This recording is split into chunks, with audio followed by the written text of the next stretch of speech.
إن الحمد لله نحمده ونستعينه ونستغفره ونستهديه ونعوذ بالله من شرور أنفسنا ومن سيئات أعمالنا من يهده الله فهو المهتد ومن يضلل فلن تجد له وليا مرشدا أشهد أن لا إله إلا الله وحده لا شريك له وأشهد أن محمدا عبده ورسوله بلغ الرسالة وأدى الأمانة ونصح الأمة وتركها على محجة البيضاء ليلها كنهارها لا يزيغ عنها إلا هالك أما بعد معاشر المؤمنين rahimani wa rahimakumullah. Alhamdulillah, kita bersyukur kepada Allah Subhanahu wa taala yang memberikan kita kenikmatan, terutama nikmat iman, Islam dan nikmat sehat. Nikmat yang dengannya kita bisa menjadi orang-orang yang Allah cintai. Salawat kepada Nabi Muhammad sallallahu alaihi wasallam, khairul anbiya'i wal mursalin, sebaik-baik nabi dan sebaik-baik rasul.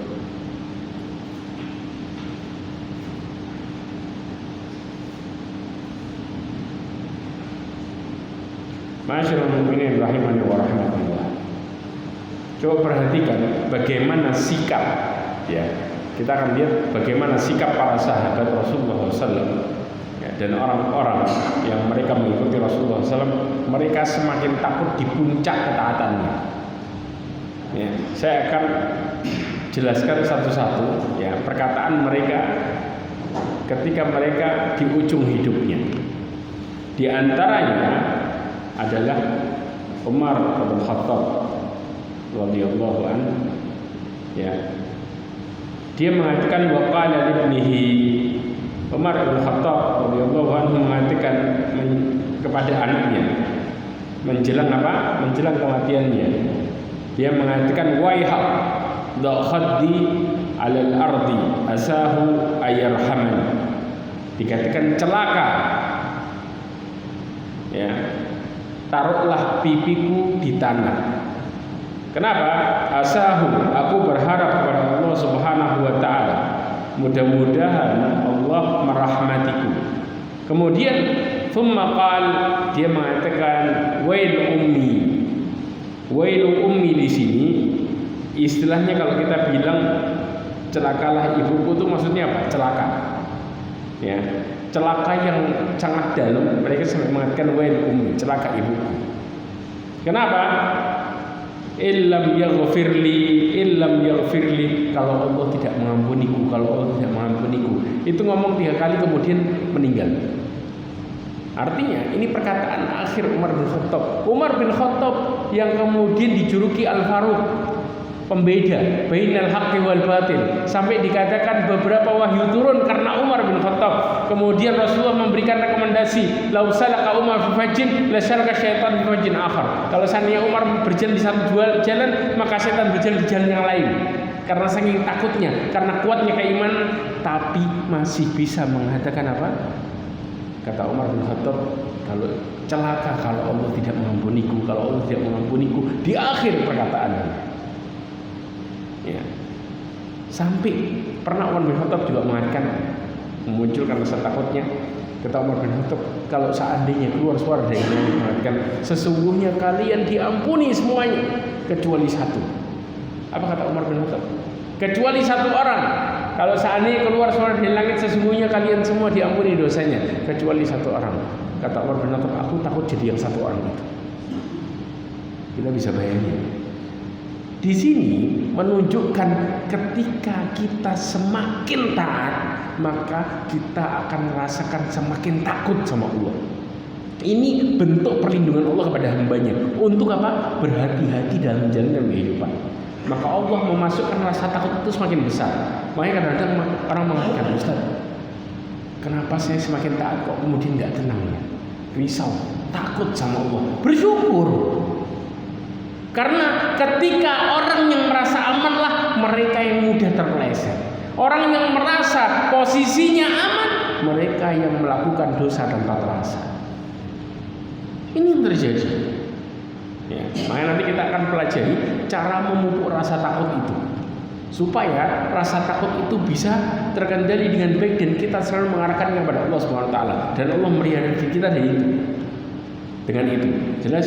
Kemudian yang berikutnya, wa kana yamurru bi ayat fi wirdihi bil lailin tukhifuhu, dikatakan ya, pada saat yamurru bi ayat, pada saat berzikir ya, fi wirdihi, dalam wiridnya, maksudnya dalam zikirnya ya, di malam hari, Umar kemudian apa? Membaca ayat yang membuat dia takut. Saking takutnya, fayabqa fil baiti ayyaman yu'ad, maka dia tinggal di rumahnya selama beberapa hari. Saking takutnya. Gara-gara apa? Dia membaca satu ayat. Ayat ini ayat yang menakut-nakuti, ancaman Allah Subhanahu wa taala. Ini yang terjadi. Akhirnya apa? Akhirnya fayahsabunahu maridha, maka para sahabat ya mengira bahwa dia sakit. Kenapa nggak keluar rumah? Padahal gara-gara baca ayat ketakutan berhari-hari. Umar bin Khattab, makanya subhanallah, Umar itu dulu sifatnya keras. Datang Islam, masuk ke dalam Islam, maka hatinya jadi lembut luar biasa. Bagaimana Islam, agama Islam merubah seseorang. Dan Umar jadi orang yang paling cengeng, yang mudah menangis. Kenapa? Setiap lewat kuburan nangis, karena takutnya luar biasa. Ini menandakan bagaimana hati seseorang itu semakin lembut ketika mereka melakukan ketaatan. Makanya ya ikhwan, ada dua hal yang sangat berjauhan. Para ulama mengatakan ketika seseorang ya ditimpa perkara dunianya, ditandai dengan menangis atau tertawa. Ketika mereka ditimpa perkara dunianya, maksudnya mendapatkan kebahagiaan dunia, menangis atau tertawa? Tertawa. Jelas? Nggak ada orang kena dapat fulus kemudian nangis. Enggak. Senang, betul nggak? Ketawa. Tapi ketika mereka ditimpa perkara akhirat, perkara agama, ketika mereka melakukan ketaatan dalam perkara agama dan merasakan nikmat, ditandai dengan menangis. Sedangkan Rasulullah SAW menjelaskan dalam hadisnya, banyak tertawa mematikan hati. Berarti kalau porsi kita pada dunia berlebihan, maka hati kita akan mati. Tapi makanya Rasulullah mengatakan dalam hadisnya apa? Kata Rasulullah SAW, ya, man ahabbad dunya adarra bi akhiratihi. Kata Rasulullah, barang siapa yang terlalu cinta kepada dunianya, membahayakan perkara akhirat. Sebaliknya, wa man ahabba akhiratahu adarra bid dunya. Barang siapa yang terlalu cinta terhadap akhiratnya, membahayakan dunianya. Lalu apa yang kita lakukan? Kata Rasulullah, fa'athiru ma yabqa ala ma yafna. Ya, dahulukan negeri yang kekal dari negeri yang fana. Ini sistemnya, ini kaidahnya dalam kehidupan. Makanya masing-masing punya bekas, masing-masing punya dampak dalam kehidupan kita. Kalau kemudian seseorang mendahulukan negeri akhirat, hatinya lembut. Kenapa? Mereka akan sering menangis. Mereka akan sering sadar terhadap kesalahan-kesalahan dan berhati-hati dari perkara dunianya. Paham ya? Ini yang terjadi. Makanya para sahabat memiliki sifat-sifat yang seperti ini. Ma'asyarul mu'minin rahimani wa rahimakumullah. Kita lanjutkan lagi. Kemudian juga waqala lahu Ibnu Abbas, masarallahu bikal amsar. Ya. Sebentar.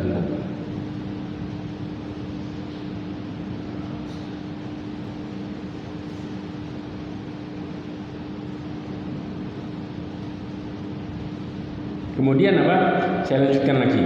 Saking menangisnya Umar bin Khattab, yang sangat luar biasa. Wa kana fi wajhihi radhiyallahu anhu khattan aswadan min buka.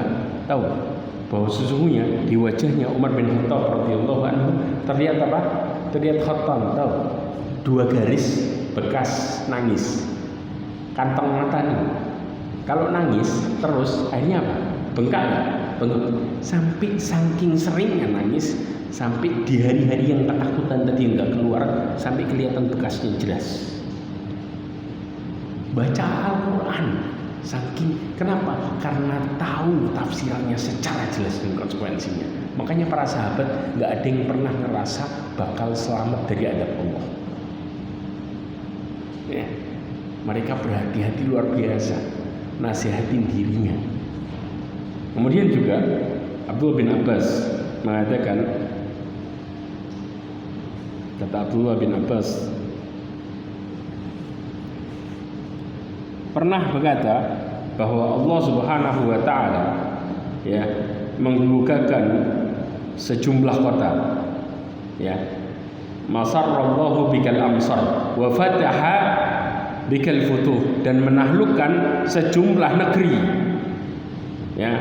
Kemudian wa fa'ala, serta melakukan sejumlah hal, ya, dengan perantaramu. Kemudian faqala wadittu anni anju la ajra wa la wizra. Maka kemudian dikatakan, Umar bin Khattab mengatakan, aku berharap seandainya aku selamat tanpa membawa pahala ataupun dosa. Tahu maksudnya? Abdullah bin Abbas memuji Umar bin Khattab. Umar bin Khattab pada waktu berkuasa itu sepertiga dunia di tangannya dia. Ditaklukkan sama Umar bin Khattab sepertiga dunia. Jadi kalau kita bagi dunia, ya, secara luas, kemudian sepertiganya, nah itu dikuasai sama di zamannya Umar bin Khattab. Saking banyaknya pembukaan kota yang sangat luar biasa. Bahkan tahu panglima yang paling terkenal di dalam Islam siapa? Siapa panglima perang yang paling terkenal? Yang kalau berperang menang bolak-balik. Siapa? Khalid bin Walid. Di zamannya Umar bin Khattab dicopot. Kebayang nggak? Karena takut orang mengkultuskan Khalid bin Walid. Saking Umar bin Khattab sensitifnya luar biasa. Diganti dengan sahabat yang lain, dikasih giliran. Sa'ad bin Abi Waqqas, kemudian sahabat-sahabat yang lain. Makanya Khalid bin Walid dicopot, tapi pembukaannya semakin banyak. Ya, bahkan Umar bin Khattab, ya, pernah naik ke mimbar. Kemudian pada waktu itu ada pasukan di daerah gunung, saya nggak tahu daerahnya, namanya lupa. Umar bin Khattab itu seakan-akan ngelihat pasukan itu bahwa di baliknya, ya, maksudnya mereka satu-satunya jalan untuk bisa selamat naik ke gunung. Ya, padahal pasukan itu tempat lain, Umar bin Khattab lagi mau naik mimbar. Tiba-tiba Umar bin Khattab mengatakan Sariyatul Jabal, Sariyatul Jabal. Wahai Sariyah, pemimpin perangnya namanya Sariyah. Naik ke gunung maksudnya Umar. Suaranya Umar dari Madinah itu kedengaran di tempat mereka. Kata mereka, kami menang karena saya mendengar kata-kata naik gunung. Itu Umar di Madinah. Kebayang nggak? Orang yang sangat luar biasa seperti itu. Tapi kata Umar bin Khattab dengan ujian yang ada, dia mengatakan, aku berharap selamat tanpa membawa pahala dan dosa. Yang penting selamat. Nggak berharap pahala pada dosa. Pokoknya selamat dari adab Allah. Selesai.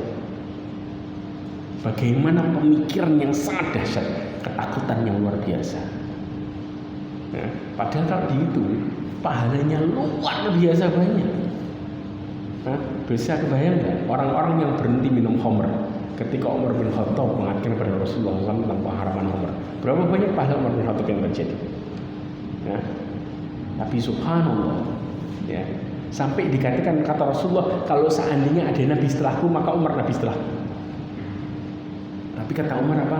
Aku berharap nggak bawa dosa wala pahala, yang penting selamat. Inilah rasa takut yang sangat luar biasa. Ma'azal mu'minin rahimani wa rahimakumullah. Kemudian Kita bicara kemarin kita bicara Abu Bakar, sekarang Umar, sekarang kita bicara Utsman. Utsman bin Affan radhiyallahu anhu, dia mengatakan, "Kana idza waqafa al-qabr yabki hatta tuballa lihyatuhu." Utsman bin Affan ketika berhenti di kuburan, ya, dia nangis sampai jenggotnya itu basah. Anda kayak orang wudu kena ini saking banyaknya air mata. Kenapa? Dia mengatakan, "Lau annani bainal jannah wan nar la adri ila ayyatihima yu'maru bi lahtartu an akuna ramadan." Ya Allah ya Rabbi ya Karim, qabla an a'lam ayyatihi ma'asi. Ya ikhwah, Utsman bin Affan orang yang mengorbankan hartanya untuk mendapatkan surga. Ketika Rasulullah SAW mengatakan yang beli sumur ini mereka berjual beli dengan Allah, Allah gantikan dengan surga. Kata Utsman bin Affan mengatakan, kalau seandainya aku antara surga dan neraka, kemudian aku nggak tahu kemana aku nanti akan diperintahkan untuk masuk, maka aku berharap menjadi tanah sebelum aku tahu kemana aku masuk. Kata Utsman bin Affan, aku berharap jadi tanah, lebih milih aku jadi tanah, jelas. Saking takutnya. Sedangkan kita kadang-kadang ketika melakukan apa yang Allah perintahkan, kita masih mengatakan terserah Allah. Kita masih mengatakan yang penting sah. Tapi kita nggak memperhatikan apakah amalan kita akan menyelamatkan atau justru membinasakan kita.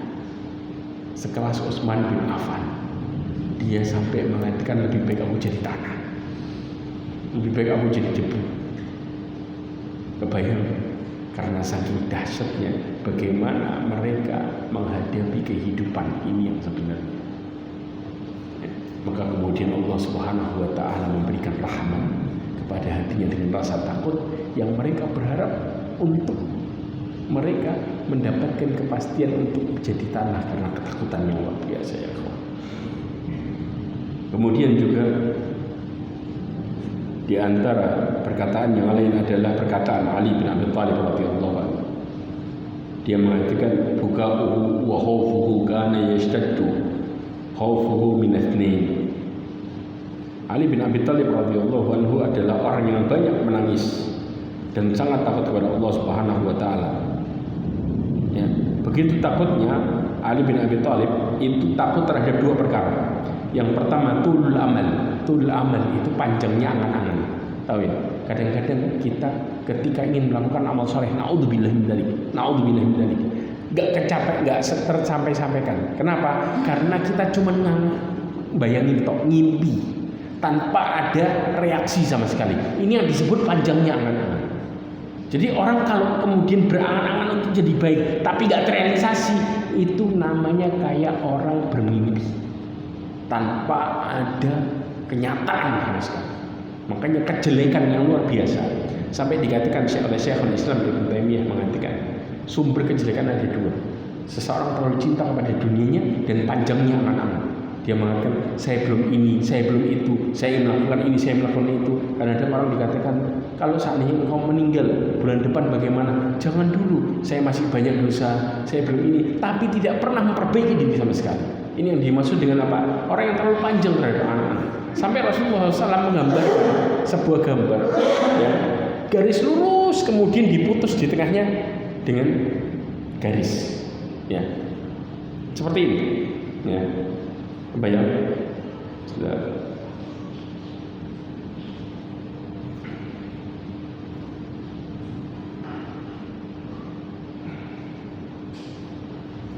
Ya. Ya, ada garis seperti ini. Ya, kelihatan ya. Benar. Nah, oke. Nah, terus kemudian di sini dilakukan seperti ini. Rasulullah menjelaskan, ya, garis yang di sini ini adalah apa? Takdir seseorang atau ajalnya. Sedangkan garis lurus yang panjang melebihi ajal itu angan-angannya. Jadi kadang-kadang manusia itu lebih panjang angan-angannya daripada umurnya. Ini yang sangat mengerikan. Kalau kemudian angan-angan kita tidak kita kendalikan pada ketaatan, itu yang bahaya. Kalau angan-angan kita nggak terrealisasi, cuman kepingin dan kepingin, itu yang bahaya. Makanya subhanallah, ya. Ma'asyiral mu'minin rahimani wa rahimakumullah. Orang yang melupakan kematian dikatakan oleh Dakak, ya, Dakak mengatakan man nasyal maut, barang siapa yang melupakan kematiannya, melupakan ajal, dia bakal mati, dia bakal selesai dalam hidup ini sementara, maka uqiba bi thalathati asya, dia akan dihukum dengan 3 hal. Yang pertama apa? Yang pertama taswifut taubah, ini yang mengerikan. Dia akan menunda taubatnya setiap melakukan dosa. Nanti terus gak selesai. Ya, yang kemudian yang kedua watar ridha bil kifaf. Dia akan meninggalkan keridhaan terhadap apa yang Allah kasih. Gak pernah merasa cukup. Dia habis dapat ini, saya belum dapat ini. Nanti saya mau ingin ini. Terus sampai tua juga. Makanya Rasulullah SAW mengatakan, ya, qalbun syekh syabun fi hubbitsnain. Kata Rasulullah SAW, seseorang itu, ya, badannya tua, tapi hatinya muda. Tahu, hatinya kayak anak muda. Kalau kita bilang orang tua nggak sadar kalau dia tua, sudah dekat ajal. Kalau dia masih cinta 2 perkara, hubbul aish wal mal, masih cinta kepingin hidup lama, sama kepingin harta banyak. Kalau sudah tua, masih kepingin kayak gini, ini kayak orang yang nggak ngerasa tua, tapi ngerasanya masih muda. Ini bahaya. Ya. Bahkan sampai Rasulullah SAW mengatakan, laukana ibnu Adam, seandainya anak Adam, indah wadiyan min dhahab, dia punya selembah emas, ya, 1 lembah emas, maka dia akan berharap 2 lembah. Kalau dia punya 1 lembah emas ini seumur hidup, buat hidup cukup nggak? Selembah ya itu. Kalau kita bilang ratusan M, kita sekarang punya uang ratusan M. Seumur hidup kita buat hidup cukup nggak kira-kira? Oke lah, 800 miliar kita nggak bicara nih, mulut terlalu besar. Cukup nggak kira-kira? Cukup. Dia akan berharap 2 lembah. Kapan akan berhenti? Kalau seandainya mulutnya kemasukan tanah, maka angan-angannya berhenti. Kenapa? Meninggal. Kalau sudah meninggal selesai, nggak ada ini wala itu, pengen ini pengen itu, nggak. Makanya, ya, ini perkara yang kita harus hati-hati. Dan Ali bin Abi Thalib sangat takut perkara ini, takutnya luar biasa. Kemudian yang berikutnya adalah ittiba'ul hawa.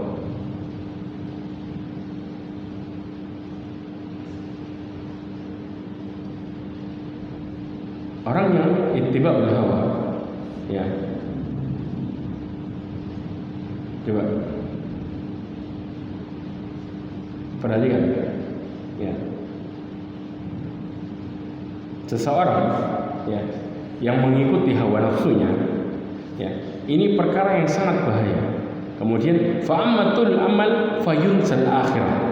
Masing-masing punya efek. Kata Ali bin Abi Thalib, orang yang terlalu panjang angan-angannya, dia akan melupakan akhirat. Jelas. Seakan-akan dia hidup di dunia selamanya. Ini efek jadi panjangnya angan-angan. Sedangkan wa ammal ittiba'ul hawa fayasuddu 'anil haq. Orang yang mengikuti hawa nafsunya maka akan mengeluarkan seseorang, akan mendorong keluar dari apa? Ketaatan, dari perkara kebenaran. Itu keburukan yang disebut dengan hawa nafsu. Ya ikhwah, ancaman kita di dunia, cobaan itu ada 2 jenis. Ya, ada yang disebut syubhat, ada yang disebut syahwat. Nah, syubhat ini merusak keyakinan kita sama Allah. Itu syubhat. Makanya berapa banyak orang-orang yang kena syubhat dalam perkara agama, kemudian mereka yang saya lakukan benar atau tidak, apakah kemudian ini diterima atau tidak. Kenapa? Karena kena syubhat yang ada. Jadi perang antara keyakinannya yang sebenarnya sama racun yang masuk. Sekarang banyak nggak? Banyak. Semakin kita ngikutin WA, semakin pikiran kita jadi kacau. Kebayang nggak? Isinya fitnah tok di kepala, macam-macam. Nah, tapi kalau orang yang nggak punya HP, ya malah lebih tenang, jalan tenang, ngobrol santai. Yang satunya ngobrolnya sambil ngamuk-ngamuk. Kenapa? Baca HP tiap hari. Kebayang? Ya. Makanya kemudian lama-lama keyakinannya jadi bingung dia. Ini yang disebut dengan syubhat. Sedangkan syahwat, ya, Syekh Abdurrahman Ibn Nasir As-Sa'di dalam tafsirnya mengatakan syahwat itu merusak keinginan. Contoh, kita mau taat gak jadi gara-gara syahwat. Ya, kita kepingin deket sama Allah gak jadi gara-gara syahwat. Terus, jadi sampai orang terhalang dari tahajudnya gara-gara syahwat. Itu yang mengerikan. Yes. Nah, maka kemudian di sini kata Ali bin Abi Thalib, walikulli wahidin banun, dan masing-masing dari semua ini, ya, inna ad-dunya qad wallat mudbira wal akhirah muqbilah. Kata Ali bin Abi Thalib, sesungguhnya dunia itu akan meninggalkan kita, sedangkan akhirat akan menemui kita. Jelas? Dan masing-masing dari dunia dan akhirat punya anak-anaknya. Ada anak-anaknya enggak? Ada. Orang yang ngejar dunia disebut dengan anak dunia. Sedangkan orang yang kemudian menjadikan dunia sebagai perantara menggapai akhirat disebut dengan anak akhirat. Paham ya? Maka kemudian kata Ali bin Abi Thalib, faqulu abna'il akhirah. Jadikanlah diri kalian anak akhirat. Wala takunu abna'id dunya. Tapi jangan jadikan kalian adalah anak-anak dunia. Kenapa? Fa innal yaumul amal wala hisab. Karena di dunia hari ini adalah waktunya beramal tanpa perhitungan. Wa ghadan, besok itu waktunya hisab wal amal. Besok waktunya pertanggungjawaban dan tidak ada lagi amalan. Subhanallah. Bagaimana perkataan sahabat yang sangat luar biasa.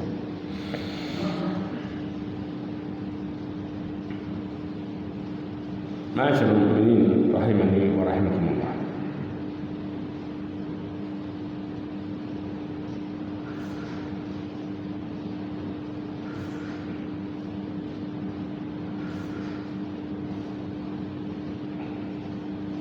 Lanjutkan lagi, ya.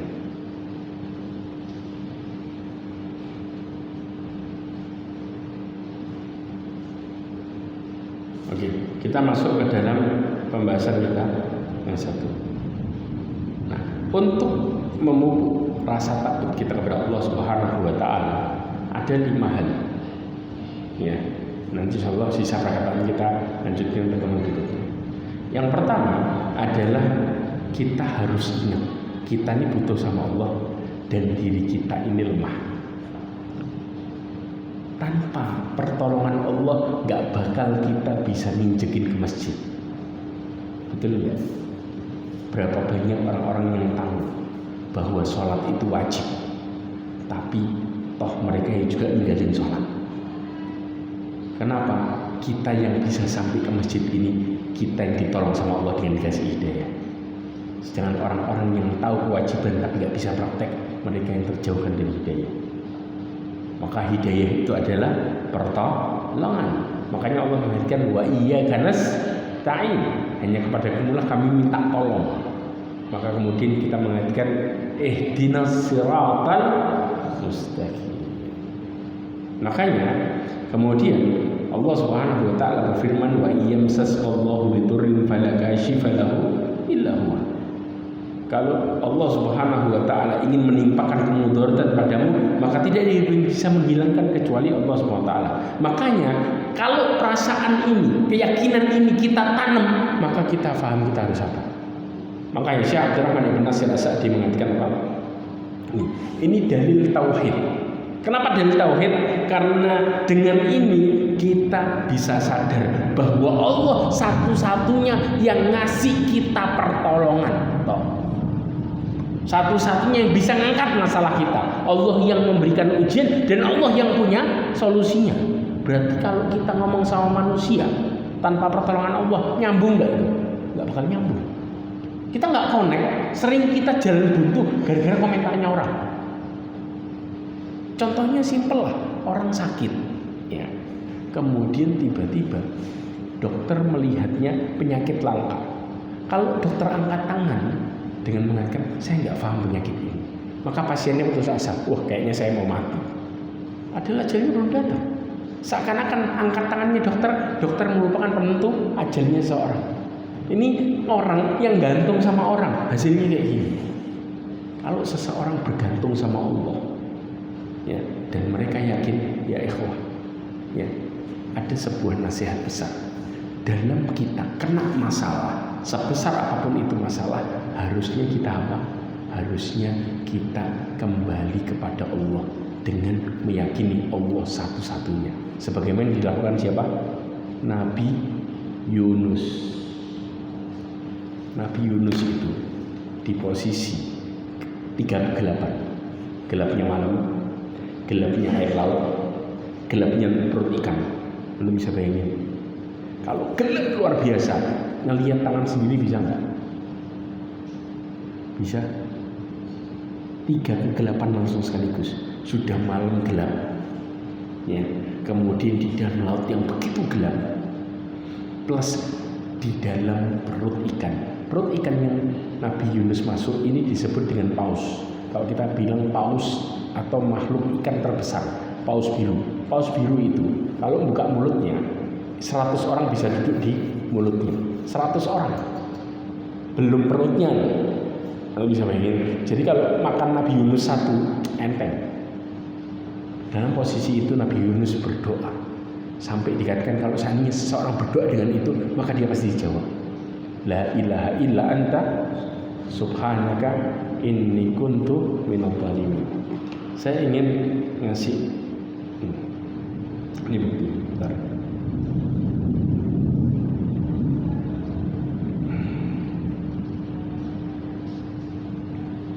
Saya kasih makalah. Ya. Perhatikan baik-baik, Rasulullah SAW mengatakan dalam hadisnya apa? Ya, kata Rasulullah SAW, doa dan nun Nabi Yunus. Nabi Yunus itu disebut juga dalam Al-Quran disebut dengan dunun. Paham ya? Ketika ia berdoa, sedangkan di dalam perut ikan, la ilaha illa anta subhanaka inni kuntu minadh dhalimin. Tidak ada seorang pun yang berdoa dengan doa ini kecuali Allah pasti akan mengabulkannya. Bisa bayangin? Makanya kalau kita kena masalah, kita harus ngakuin dosa. Dan pengakuan dosa adalah salah satu penyebab doa terkabul. Karena seorang hamba yang mengakui dosa, Allah kagum sama dia. Di dalam hadis yang lain, ya, bahwasanya Rasulullah SAW mengatakan, Innallaha la ya'jabu minal abd. Sesungguhnya Allah kagum terhadap seorang hamba yang apabila dia berkata, La ilaha illa anta inni qad dalamtu nafsi. Sesungguhnya aku telah menzalimi diriku sendiri. Faghfirli dunubi, ampuni dosaku. Fa innahu la yaghfiru dunuba illa anta. Sesungguhnya tidak ada yang mengampuni dosa kecuali Engkau. Maka kemudian kata Allah Subhanahu wa taala, arafa abdi anna lahu rabban yaghfiru wa ya'khudhu bidzam. Dikatakan hambaku sadar dia memiliki Allah yang bisa mengampuni dosanya dan bisa menghukum karena dosanya. Ya. Bahkan Ibnu Qayyim al-Jauziyah mengatakan tidaklah ditolaknya kesulitan-kesulitan di dunia lebih kuat dari tauhid. Kenapa? Karena doa orang yang berada dalam kesulitan dengan doa tauhid, doanya Nabi Yunus ini diistilahkan doa tauhid. Orang yang sadar balik sama Allah, ngerasa dirinya lemah, ya, maka kemudian tidaklah seorang berdoa dalam keadaan kesulitan dengan doa tersebut kecuali Allah meringankan kesulitannya. Makanya doa waktu corona harusnya kita doa apa? Doa ini. Para ulama menjelaskan ini doa ini dipakai pada waktu kena wabah, pada waktu mencekam. Doa ini yang meringankan seseorang. Dan subhanallah, ada orang di rumah sakit kena positif corona sampai sebulan. Hatinya tenang, yang lainnya gelisah. Dia hatinya tenang, habis membaca doa ini tiap hari. Dan subhanallah, ini doa buat saya nggak kecil hati. Selalu pasrah sama Allah. Apa yang subhanallah sembuh. Sebulan. Dan posisi napasnya sudah saturasinya turun, naik gitu, turun lagi, terus dia berjuang. Dan dia selalu berdoa, la ilaha illa anta subhanaka inni kuntu minadh dhalimin. Ya, jelas. Nah, rasa inilah yang membuat seseorang menjadi apa? Terpupuk rasa takutnya. Maka ketika datang panggilan Allah, mereka akan terus bersegera, bersiap-siap terus. Maksudnya disuruh sholat, datang sholat langsung. Waktunya dia berzikir, baca Quran, terus mempersiapkan dirinya untuk apa? Untuk waspada ketika ajal dicabut, mereka dalam posisi yang terbaik. Masyaallah, ini rahimani wa rahimakumullah. Lanjutkan lagi. Coba perhatikan baik-baik. Dalam kita ya merasa diri kita lemah, di sini ada beberapa dalil yang kita harus paham. Yang pertama, untuk menjadikan diri kita merasa lemah dan kita butuh sama Allah. Kenapa? Karena kita ini sangat butuh sama Allah dalam setiap saat. Sebagaimana Allah SWT mengatakan, ya ayuhan nasu antumul fuqara ilallah wallahu ghaniyyun hamid. Wallahu ghaniyyun hamid. Dikatakan, wahai para manusia, sesungguhnya kalian sangat butuh sama Allah. Sedangkan Allah maha kaya dan maha terpuji. Allah nggak butuh hambanya, tapi hambanya butuh sama Allah. Ya. Semua yang kita lakukan kepada Allah, ibadah, beramal, sedekah dan lain sebagainya, semua manfaatnya kembali kepada diri sendiri. Sebagaimana Allah berfirman, lihat ada beberapa kondisi. Bersyukur, Allah mengatakan, "Wa man syakara fa innama yashkuru li nafsi." Kalau siapa yang bersyukur, dia bersyukur buat dirinya sendiri. Amin. Yang berikutnya dikatakan, "Wa man jahada," bersungguh-sungguh nih, berjuang di jalan Allah, fa innama yujahidu li nafsi, dia berjuang untuk dirinya sendiri. Ya. Sebaliknya, kalau kita berbuat zalim, pelit, balik lagi ke diri kita. Apa buktinya? Ya. Ayat.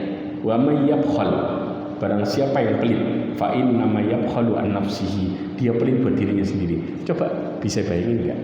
Orang kalau sudah pelit, itu kan perhitungan. Kalau dia mau beli buat dirinya, kalau nggak manfaat gimana? Kalau nanti nggak kepake gimana? Terus kayak gitu. Akhirnya apa? Dirinya dikekang sendiri. Sampai pernah masih lanjut? Lanjut ya. Coba perhatikan. Rasulullah Shallallahu Alaihi Wasallam ya, itu ada satu makalah yang saya tulis masalah ini.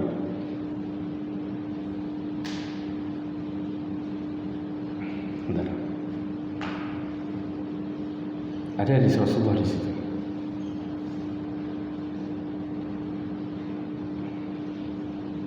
Ya.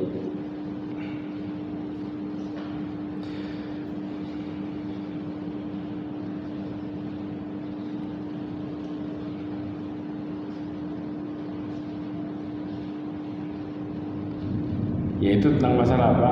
Tentang bagaimana kemudian seseorang ya, mereka bersikap kepada Allah Subhanahu wa Ta'ala.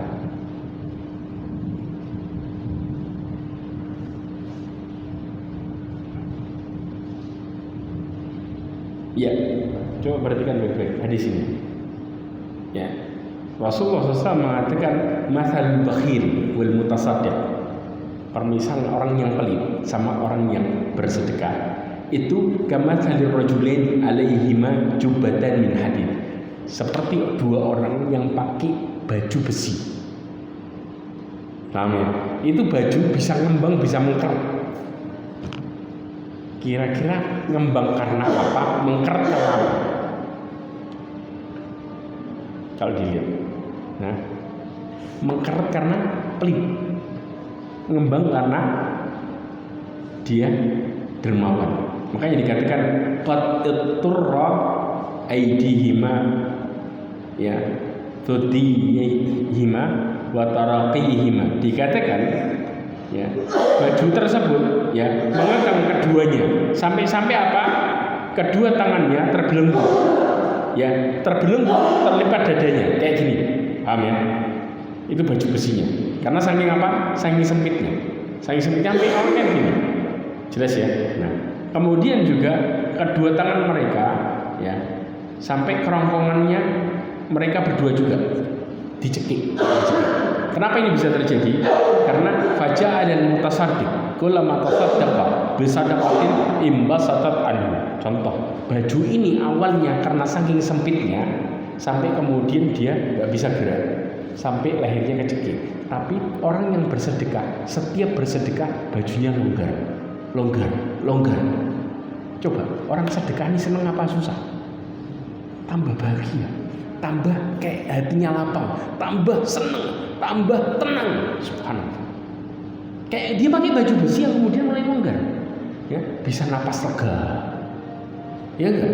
Nah, kemudian yang satu, hatta taghsha anamilahu wa ta'fu athar, sampai dikatakan ya saking longgarnya menutupi apa jari-jarinya, ujung kakinya, dan menutupi bekas jalannya. Jadi longgar nutup. Hadis ini ulama mentafsiri hadis ini mengatakan saking longgarnya tuh baju nutupin badannya semua sampai Allah menutupi aibnya ketika dia terus bersedekah. Ditutupin aibnya, kesalahannya ditutupin. Makanya kalau orang bersedekah luar biasa, walaupun dia salah, orangnya baik kok. Kebayang nggak? Orang nggak peduli salahnya. Kadang-kadang dia orangnya luar biasa. Orang-orang yang kemudian ya dia berbuat baik sama mereka akan melihat orang ini menjadi orang yang baik karena Allah menutupi aibnya. Jelas? Nah, tapi yang pelit faja'al al-bakhil kullama hamma bisadaqatin qalasat. Ya, setiap dia ingin berinfak ya bajunya mengkeret. Kenapa? Berat. Kayak setiap mau keluar uang kayak nyesek. Tahu nyesek? Hah? Napasnya berat. Waduh, kalau tak keluarin berkurang. Nanti siapa yang mau ngasih lagi? Kalau nggak dapat gimana? Terus napasnya nariknya setengah mati. Kayak baju itu tambah mengkeret. Ya. Bahkan yang naudzubillah min dzaliknya ya. Kemudian setiap baju besi itu ya berada di tempatnya tidak melebar sama sekali. Jadi setiap mau keluar uang berat, setiap mau keluar uang terpaksa, setiap mau keluar uang nyesek, setiap mau keluar uang bahkan orang yang dibantu mendolimi dirinya, dia lebih marahnya luar biasa, mengatakan kurang apa saya sama dia, padahal baru bantu sekali. Kurang apa saya? Sudah saya baiki, kenapa kau dolim sama saya? Saya sudah melakukan ini dan ini, pahalanya habis. Persis kayak yang pakai baju besi kemudian tambah mengkeret. Persis. Ini permisalan orang yang pelit, itu pelitnya balik ke dirinya sendiri. Jelas di sini. Insya Allah kita lanjutkan di pertemuan berikutnya lagi tentang permasalahan bagaimana cara kita memupuk rasa takut. Masih ada 4 hari lagi. Wallahu a'lam bishawab. Masya Allah. Ini kayaknya bantu banget. Oke, ini kita bisa langsung ini dan bisa langsung interaksinya pindah. Mudah-mudahan bermanfaat apa yang kita pelajari hari ini. Mudah-mudahan Allah Subhanahu Wa Taala menjaga diri kita dan memupuk rasa takut kita kepada Allah Subhanahu Wa Taala. Mudah-mudahan Allah Subhanahu Wa Taala menjadikan rasa takut kita kepada Allah semakin besar dan ketaatan kita juga semakin meningkat. Mudah-mudahan Allah Subhanahu Wa Taala memberikan kita hidayah sampai akhir hayat kita, dan mudah-mudahan Allah Subhanahu Wa Taala memberikan rahmatnya kepada kita semua hingga kita memasuki surganya dengan rahmatnya, dan mudah-mudahan Allah Subhanahu Wa Taala menutup hidup kita semua dengan husnul khatimah. Subhanallahumma wa bihamdika asyhadu an la ilaha illa anta astaghfiruka wa atubu ilaik. Assalamualaikum warahmatullahi wabarakatuh.